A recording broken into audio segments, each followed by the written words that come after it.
안녕하세요. 사연을 부탁해입니다. 오늘의 사연을 소개하겠습니다. 어느 날 예비 새언니를 만나고 들어온 오빠 표정이 심상치 않음을 직감한 엄마가 조용히 물었어요. 너 요즘 표정이 왜 그래? 혹시 민서랑 무슨 일 있는 거야? 요즘 많이 힘들 텐데 네가 그렇게 죽상을 하고 있으면 민서가 얼마나 눈치를 보겠어. 나도 엄청 신경 쓰고 있는데 민서가 자꾸만 헤어지자고 그러네. 말로는 나한테 질렸다고 하는데 딱 봐도 일부러 그러는 거잖아. 오빠가 땅이 꺼져라 한숨을 내쉬고 있자 엄마도 긴 한숨을 내쉬었습니다. 잠시 오빠와 예비 새언니 이야기를 하자면 두 사람은 6년 넘게 사귄 커플로 부모님도 예비 새언니를 참 좋아했습니다. 예비 새언니는 외국계 기업에서 근무를 했고 연봉도 상당히 높은 편이었습니다. 거기다 예비 새언니 집도 잘 살아서 우리 집과 비교가 되곤 했어요. 예비 새언니가 인사를 오던 날 맛있게 식사를 하는 모습에 부모님 얼굴에 미소가 가득했는데요. 차를 마시면서 엄마가 신혼집 이야기를 꺼냈습니다. 둘 다 서울이 직장인데 신혼집은 어떻게 하기로 한 거니? 요즘 서울 집값이 어마어마하다고 하던데 집은 알아본 거니? 집은 이제부터 조금씩 알아보러 다닐까 하는데 우선 둘이 살 거니까 큰 집은 필요 없을 것 같고 20평대 전세를 알아볼까 합니다. 하긴 요즘은 다들 전세로 시작하니까 그래주면 우리야 고맙지. 오빠 결혼을 앞두고 집 때문에 걱정 가득하던 엄마 얼굴에 미소가 번졌는데요.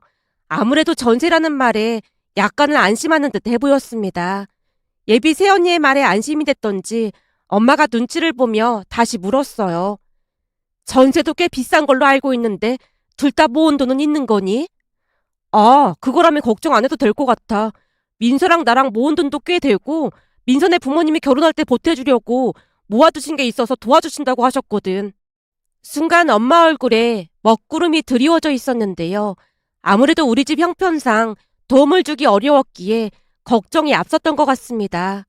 우선 학벌뿐만 아니라 직업도 새언니가 더 좋아서 그나마도 눈치가 보이던 차에 예비 새언니 집에서 돈까지 보태준다는 말에 더욱 눈치가 보일 수밖에 없었으니까요. 순간 엄마 얼굴에 먹구름이 가득하다는 걸 눈치챘던 것인지 예비 새언니가 급히 말을 꺼냈습니다. 사실은 우리 둘이 모은 돈으로만 하기로 약속을 했던 부분인데 부모님께서 동생이랑 저랑 똑같이 해주는 게 맞는 거라고 해서 우선 받기로 한 거니까 너무 신경 쓰지 않으셨으면 좋겠습니다. 우리도 조금이나마 도와줘야 하는데 미안해서 그렇지. 아니에요. 진짜 괜찮습니다. 인수 씨도 받지 말라고 했는데 부모님이 자꾸만 주신다고 해서 저도 어쩔 수 없이 받는 것 뿐이거든요. 사실 부모님은 인수 씨 부담될까봐 걱정 많이 하셨어요. 그런데 전세자금 대출 받으면 매달 이자를 갚아 나가야 하는데 그 돈이 조금 아까울 것 같아서요.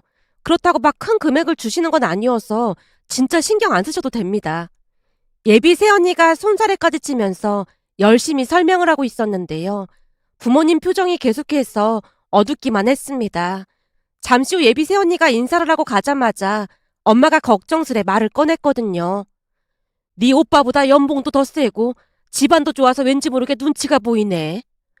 눈치가 보일 게 뭐가 있어. 오늘 보니까 예비 새언니는 그런 거 별로 상관도 안 하는 것 같던데. 앞으로 결혼하게 되면 시골에서 농사나 짓는 우리 집이랑 차이가 많이 날 거 아니야. 연봉도 돼서 돈도 꽤 모았을 텐데 있던 땅이라도 팔아서 맞춰줘야 하는 게 아닌가 싶어. 엄마, 아까 예비 새언니가 괜찮다고 그랬잖아. 너도 아까 들어놓고 그래. 듣긴 뭘 들어. 예비 사돈댁에서는 전세 얻는데 도와준다고 했다잖아. 근데 우리가 어떻게 모른 척 할 수가 있겠어. 오빠랑 언니가 알아서 한다고 하잖아. 부족한 게 있다고 하면 그때 도와주면 되잖아. 근데 내가 보니까 언니가 바르게 참 잘 자란 것 같아. 너도 그래 보였어? 사람이 꼬인 것도 없고 인성도 바르고 착한 것 같더라고. 엄마 아빠는 좋은 며느리가 들어와서 좋겠어. 난 우리 오빠 눈이 이렇게 높은지 처음 알았잖아. 엄마 마음에도 쏙 들긴 한데 우리가 가진 게 없으니까 미안하고 그러네. 각자 사는 형편이 다른 건데 그건 어쩔 수 없는 부분이잖아. 미안하면 엄마가 앞으로 잘해주면 되는 거잖아. 엄마에게 유료의 말을 건넸지만 자식을 생각하는 부모 마음을 그 어떤 말로 표현할 수가 있을까요? 그 뒤에도 엄마는 그저 미안하다는 말만을 반복할 뿐이었습니다. 어느 날은 집에 내려온 오빠에게 엄마가 먼저 말을 꺼내기도 했어요. 저기, 우리가 몇 번이나 생각해봤는데 민선의 집에서 돈을 보탠다고 하는데 도저히 걸려서 안 되겠어. 괜찮다고 하는데 왜 자꾸 신경 쓰고 그래? 우린 진짜 괜찮으니까 신경 쓸 거 없어. 지금 있는 돈으로도 충분하니까 걱정하지 마. 민선의 부모님도 좋은 분들이라 인성만 괜찮으면 다 괜찮다고 하셨거든. 그래도 혹시나 네가 눈치라도 볼까 봐 그게 걱정돼서 그렇지. 시작부터 기우는 결혼하면 나중에 꼭 문제가 생기더라 그 말이야. 엄마, 민선의 집에서 돈 때문에 문제 삼았다면 난 결혼 안 했을 거야. 처음부터 우리끼리 모은 돈으로 하기로 했던 건데 민선의 집에서 자식들한테 공평하게 해줘야 한다고 도와주신 거니까 그게 신경 쓸 필요 없어. 민선의 부모님 정말 좋은 분들이시거든. 오빠가 다시 한번 엄마를 안심시켰고 얼마 뒤 상견례를 했는데요. 예비 새언니 부모님은 생각했던 것보다 훨씬 좋은 분들이었습니다.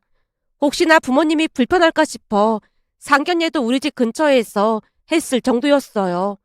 어느 날 오빠와 통화를 하고 난 뒤 엄마가 놀란 듯 말을 꺼냈거든요.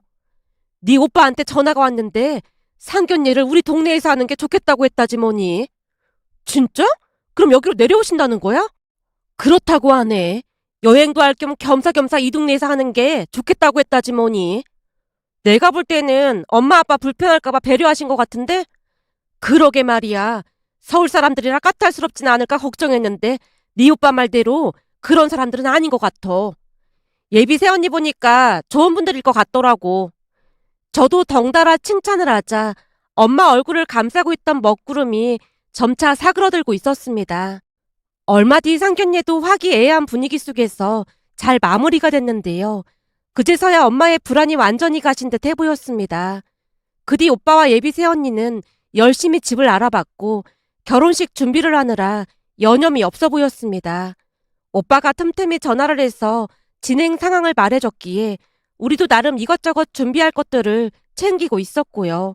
한마디로 모든 것들이 너무나도 순조롭게 진행되고 있었다고 해도 과언이 아니었는데요. 어느 날은 엄마가 기쁜 목소리로 말을 꺼냈습니다. 우리 동네 주영이는 결혼식 내내 그렇게 삐그덕거리더니 결국 몇 년 안 가서 이혼했잖니. 근데 우리 집은 일이 순조로워도 너무 순조롭지 않니? 사돈 양반들하고도 의견이 어찌나 잘 맞는지 걱정할 게 하나도 없어. 요즘은 아주 살맛이 난다니까. 이 사람아, 좋다고 너무 티내고 그러면 사방에서 질투하기 마련이니까 좋다고 너무 떠들고 다니지 말고 항시 행동거지 조심할 생각을 해. 난 그냥 일이 술술 풀려서 기쁜 마음에 하는 말인데 뭘 또 발끈하고 그래. 좋은 일 앞두고 항시 조심하고 또 조심해야 하는 거야. 아빠가 신신당부를 했는데요. 엄마는 그저 못마땅한 표정을 지을 뿐이었습니다. 하지만 호사다마라고 했던가요. 얼마 뒤 기가 막힌 일이 일어났습니다. 어느 늦은 밤 오빠에게 전화가 걸려왔는데요. 엄마, 큰일 났어. 왜? 무슨 일인데 그래? 민서가 출장 중에 교통사고가 나서 지금 급하게 수술 들어갔어. 뭐? 교통사고? 많이 다친 거야? 우선 수술을 해봐야 알 수 있다나 봐. 그럼 우리도 올라가야 하는 거 아니야? 병원이 어디야? 엄마, 우선 여기도 정신없으니까 내가 다시 전화할게. 그래, 그럼 기다리고 있을 테니까 꼭 전화해줘. 라며 엄마가 전화를 끊었는데요. 어찌나 놀랐던지 엄마 몸이 덜덜 떨리고 있었습니다. 그날 우리도 밤을 지새운 채 전화를 기다렸고 새벽빛이 부옇게 밝아올 무렵 오빠에게 전화가 걸려왔는데요. 엄마가 떨리는 목소리로 전화를 받았어요. 민서는 괜찮은 거야? 괜찮은 거지? 오, 다행히 큰 고비는 넘긴 것 같아. 다행이다. 다행이야. 엄마, 우선 통화 길게 못하니까 내가 다시 전화할게. 우리도 새벽차 타고 올라갈 테니까 병원 좀 말해줘봐. 라는 엄마의 말에 오빠가 그제서야 병원을 말해줬고 다음날 날이 밝자마자 병원으로 출발을 했습니다. 잠시 후 병원에 도착을 했는데요. 사돈 어르신 두 분은 깊은 슬픔에 빠져 넋이 나간 듯 해보였습니다. 그 슬픔을 감히 짐작조차 할 수 없었기에 선뜻 위로의 말조차 건넬 수가 없었는데요. 다행히 안사돈 어르신이 우리를 반갑게 맞아줬습니다. 먼 길 와주셔서 정말 감사합니다. 아닙니다. 당연히 와봐야 하는걸요. 좋은 일 앞두고 이게 무슨 일인지 모르겠습니다.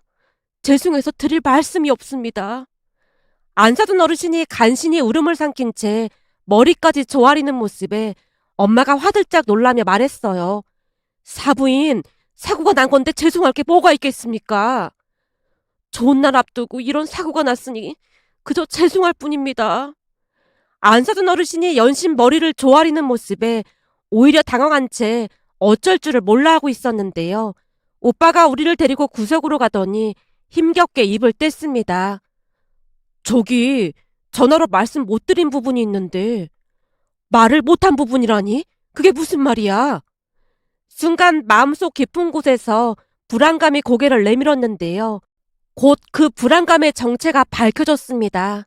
오빠가 떨리는 목소리로 말을 이어갔거든요. 저기 의사가 하는 말이 이번 사고로 한쪽 귀에 문제가 있을 것 같다고 말했어. 뭐? 그게 무슨 말이야? 한쪽 귀에 문제가 있다니? 말 그대로야. 한쪽 청력을 상실해서 소리를 들을 수 없게 될 것 같대. 뭐?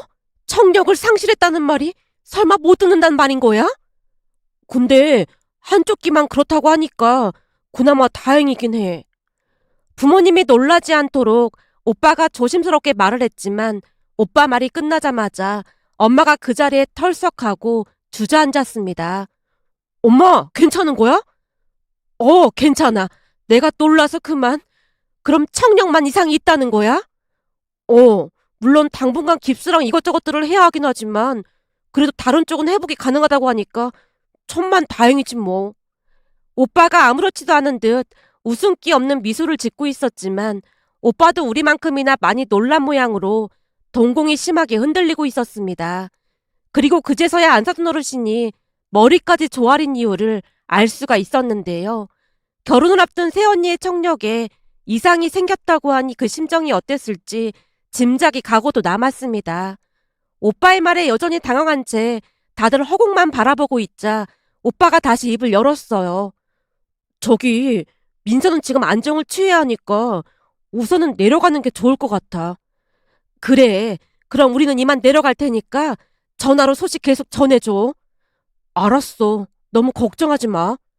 오빠 말이 끝나자마자 사돈 어르신 두 분에게 다가가 인사를 했는데요. 정말 죄송합니다. 정말 죄송합니다. 안사돈 어르신이 다시 머리를 조아렸습니다. 사부인이 뭐가 죄송하다고 그러세요. 우선은 며느리 회복에 최선을 다해보자고요.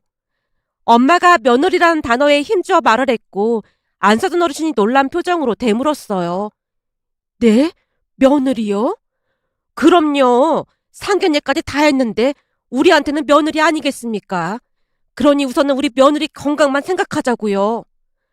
이미 청첩장이랑 다 나왔는데 정말 죄송합니다. 청첩장이야 다시 만들면 되니까 아무 걱정하지 마시고 우선 며느리 생각만 하자고요. 엄마가 안사돈 어르신 손을 가만히 잡아드렸는데요. 안사돈 어르신 눈에서 눈물이 비오듯 쏟아지고 있었습니다. 그나마 다행이었던 것은 엄마의 말이 큰 위로가 됐던 것인지 사돈 어르신 두 분이 조금은 안심하는 듯 해보였다고 해야 할까요? 하지만 그날 집으로 돌아온 부모님 두 분의 얼굴이 많이 복잡해 보였습니다. 그 뒤 오빠는 수시로 엄마에게 전화를 해서 상황을 전해왔고 다행히 새언니가 빠르게 회복되어 가고 있다고 했습니다. 어느 날은 엄마가 오빠에게 물었습니다. 이제 회복도 됐고 하는데 우리도 민서를 만나러 가야 하는 거 아닌지 모르겠다. 엄마, 우선은 그냥 기다리는 게 좋을 것 같아. 사실 민서가 충격을 많이 받아서 누굴 만나고 할 상태가 아니야. 병문안 와도 민서가 안 만나줄 것 같아. 하긴 갑자기 그리 됐으니 얼마나 놀랐겠어. 그러니까 말이야. 지금 많이 심각한 상태야. 사실은 민서가 나도 안 만나주고 있거든. 뭐? 너도 안 만나준다니? 그건 또 무슨 말이야? 전 며칠 동안 얼굴도 보고 말도 하고 그랬는데 청력을 상실했다는 소리를 듣고부터는 날 피하고 있어. 그래서 나도 민서가 괜찮아질 때까지 기다리고 있고 말이야. 우선은 이번 주 주말에 내려가서 자세하게 말해줄게. 그렇게 며칠 뒤 오빠가 내려왔는데요. 엄마가 걱정스레 물었습니다. 지금 제일 힘든 사람은 민서일 텐데 너까지 죽상을 하고 있으면 어떡해. 민서가 만나주지도 않고 자꾸만 헤어지자고 해서 큰일이야. 설마 한쪽 귀에 문제가 있다고 헤어지자고 하는 거야? 그런 거 같아. 장모님 말씀으로는 내가 질렸다고 했다는데 말도 안 되는 소리잖아. 민서 입장에서는 지금 얼마나 놀랐겠어. 그러니까 너도 시간을 가지고 기다려줘. 엄마가 땅이 꺼져라 한숨을 내쉬고 있자 오빠가 눈치를 보다가 다시 말을 꺼냈어요. 엄마 아버지는 괜찮은 거야? 우리가 안 괜찮을 게 뭐가 있어? 그래도 갑자기 민석이가 안 들리게 돼서 많이 놀라실 것 같아서 그렇지. 사실은 장모님이 내 눈치뿐만 아니라 엄마 아버지 눈치도 많이 보고 계셔. 눈치를 보긴 왜 눈치를 봐? 우리가 결혼을 한 사이도 아니고 이 와중에 민서가 그리 됐으니 파혼을 한다고 해도 할 말이 없다고 하시더라고. 뭐? 파혼? 설마 너 민서 그리 됐다고 파혼하고 싶은 거야? 당연히 아니지. 오빠가 소스라치게 놀라며 손을 내저었습니다. 그런 오빠를 보며 엄마가 침착한 목소리로 말했어요. 지금 민서는 세상을 잃은 것 같이 고통스러울 텐데 그런 사람 두고 파혼 얘기 꺼내고 그러는 거 아니다. 그러다 천벌 받는 거야. 나는 절대 파혼 생각 없어. 다만 장모님이 말씀하시기를 엄마 아버지 입장에서는 파혼 얘기가 나올 수 있다고 하신 것뿐이야. 그래도 할 말 없다고 하시더라고. 만약에 그동안 사돈 양반들이 못되게 굴고 그랬다면 파혼 얘기 꺼낼 수도 있었겠지만 그동안 너한테 얼마나 잘해주셨니. 그리고 난 이미 민서를 며느리로 생각하고 있어서 파혼의 파자도 생각해 본 적이 없어. 엄마, 말이라도 정말 고마워. 사실 난 엄마 아버지가 파혼이라도 하라고 할까봐 걱정 많이 했는데 두 분이 이렇게 좋은 분들이라 너무나 자랑스럽고 그래. 오빠가 눈물까지 그렁그렁한 채 감사 인사를 하고 있었는데요. 저도 엄마 말이 100번 1000번 맞다는 생각을 했습니다. 그렇게 며칠이나 지났을까요? 엄마가 제게 물었어요. 너 이번 주 주말에 시간 좀 낼 수 있어? 이번 주 주말에는 왜? 네 새언니 병원에 좀 다녀와 볼까 해서 그렇지. 오빠가 오지 말라고 했잖아. 가서 사부인이라도 만나서 걱정 말라고 말을 해주고 와야 할 것 같아서 그래. 지금 사부인 심정이 어떨까 생각하면 잠도 안 온다니까. 라며 엄마가 긴 한숨을 내쉬었고 그 주 주말 엄마를 모시고 새언니가 입원한 병원으로 향했습니다. 물론 오빠에게 따로 말을 하지 않았고 병원에 도착한 뒤 엄마가 안사돈 어르신에게 전화를 해서 병원 카페에서 만났어요. 며느리가 걱정이 돼서 그냥 있을 수가 없어서 이렇게 찾아왔습니다. 말씀만으로도 정말 고맙습니다. 시어머니가 며느리 챙기는 게 당연한 거 아니겠습니까? 그리고 우리 인수한테 듣자하니 사부인이 파혼 이야기를 꺼냈다고 하시던데 지금 이 와중에 파혼이라니요. 우리는 한 번도 그런 생각 해본 적 없으니까 파혼 얘기는 두 번 다시 꺼내지 마세요. 지금 상황이 그렇기도 하고 우리 민서가 파혼을 간절히 원해서요. 민서야 지금 마음이 안 좋으니까 그런 거 아니겠습니까? 그러니 사부인께서 잘 좀 다독여 주세요. 사실 인수가 파혼을 한다고 해도 우린 그대로 해줄 생각이었습니다. 지금 우리 입장에서 무슨 할 말이 있겠습니까? 안사돈 어르신이 힘겹게 말을 꺼냈고 엄마가 진심 어린 목소리로 대답했습니다. 사부인, 제가 올라오는 내내 생각해봤는데 사부인이 이렇게 인수랑 우리 눈치를 보면 며느리 입장에서는 더욱 힘들지 않겠습니까? 이럴 때일수록 사부인께서 강인한 모습을 보여주셔야 할 것 같습니다. 말씀만으로도 정말 고맙습니다. 그리고 이건 제가 며칠 동안 며느리한테 쓴 편지입니다. 예? 편지요? 예, 편지를 써본 적이 언제인지 기억도 안 나서 몇 번이나 고쳐 썼는지 모르겠습니다. 근데 제가 글솜씨가 워낙 없어서 며느리가 웃지는 않을까 걱정이 되긴 하지만 나름 제 진심을 담아서 써봤습니다. 엄마의 말에 안사돈 어르신 손이 미세하게 떨리고 있었는데요. 안사돈 어르신이 또다시 눈물을 흘리는 모습에 엄마가 덧붙였습니다. 이 편지를 읽고 며느리 마음이 조금이나마 편해졌으면 좋겠네요. 사부인, 이 은혜를 어찌 갚아야 할지 모르겠습니다. 은혜라니요. 제가 오히려 고마운걸요. 사실 우리 인수가 가진 것도 별로 없고 학벌도 며느리보다 별로인데 사부인이 그러셨다면서요. 사람이 제일 중요하지. 그게 다 무슨 소용이 있겠냐고요. 거기다 그동안 두 분이 마음 써주신 거 우리가 왜 모르겠습니까? 제가 오히려 두 분한테 많이 배웠습니다. 그 배운 걸 그대로 돌려드리고 있는 거고요. 이 편지 우리 며느리한테 꼭 좀 전해주세요. 라며 엄마가 안 사둔 어르신 손에 편지를 지어드린 뒤 우리는 곧장 집으로 돌아왔는데요. 며칠 뒤 오빠에게 전화가 걸려왔습니다. 엄마, 정말 고마워. 엄마 덕분에 민서가 진짜 많이 좋아졌어. 이제는 밥도 잘 먹고 헤어지자는 말도 안 하고 있어. 장모님이 그러시는데 엄마가 써준 편지 덕분에 민서가 진짜 많이 좋아졌대. 하루에도 몇 번씩 편지를 꺼내서 읽고 또 읽고 그런데. 그게 정말이야? 다행이다. 정말 다행이야. 앞으로도 민서 마음 다치지 않게 네가 더 잘해야 해. 라는 말에 오빠가 기쁜 목소리로 전화를 끊었습니다. 그리고 며칠 뒤 새언니에게 전화가 걸려왔는데요. 엄마에게 감사하다는 말을 몇 번이나 했는지 모르겠습니다. 그 뒤에도 어려움이 없진 않았지만 우리는 그 모든 어려움을 잘 극복했고 오빠와 새언니는 모두의 축복 속에서 결혼을 했습니다. 결혼 후 새언니는 회사를 그만둔 뒤 집에서 할 수 있는 일을 찾아서 조금씩 일을 하고 있는데요. 요즘도 엄마는 가끔 새언니에게 편지로 진심을 전하곤 한답니다. 엄마 편지를 받은 새언니가 너무나 좋아해서인지 어느 날은 제게 부탁을 하기도 했어요. 너 시간 나면 서점에 가서 시집 좀 몇 권 사와봐. 시집은 왜? 우리 며느리가 내 편지를 계속 기다린다잖니. 그러니 나도 편지를 좀 업그레이드 시켜야 할 것 같아서 그래. 저번에 네 새언니가 답장 보내온 편지 읽다 보니까 류시아 시인인가 하는 사람 시가 있던데 그 사람 시집 좀 사와봐. 내가 볼 때는 엄마랑 언니는 TV 뉴스에 나가야 할 것 같아. 우리가 막장도 아닌데 왜 뉴스에 나가? 그러니까 하는 말이잖아. 요즘은 온통 막장만 가득한 세상인데 요즘 세상에 시어머니랑 며느리가 손편지를 주고받는다고 하면 누가 믿겠어? 그런가? 근데 말이야, 내가 이 편지를 계속 쓰다 보니까 이 편지 받아보는 맛이 아주 쏠쏠해. 연애 편지 받는 것처럼 막 설레고 그런다니까. 근데 새언니 입원했을 때 뭐라고 편지 쓴 거야? 시간이 꽤 지났는데 이제 좀 얘기해주면 안 돼? 많이 알려고 하지 마. 다치니까. 라며 엄마가 열심히 손편지를 쓰는 모습에 저도 모르게 입가에 미소가 번졌는데요. 세상에 이런 시어머니와 며느리가 또 있을까 싶어 자랑하고 싶은 마음에 이렇게 글 남겨봅니다. 오늘의 사연은 여기까지였습니다. 즐겁게 보셨다면 구독, 좋아요 부탁드립니다. 고맙습니다.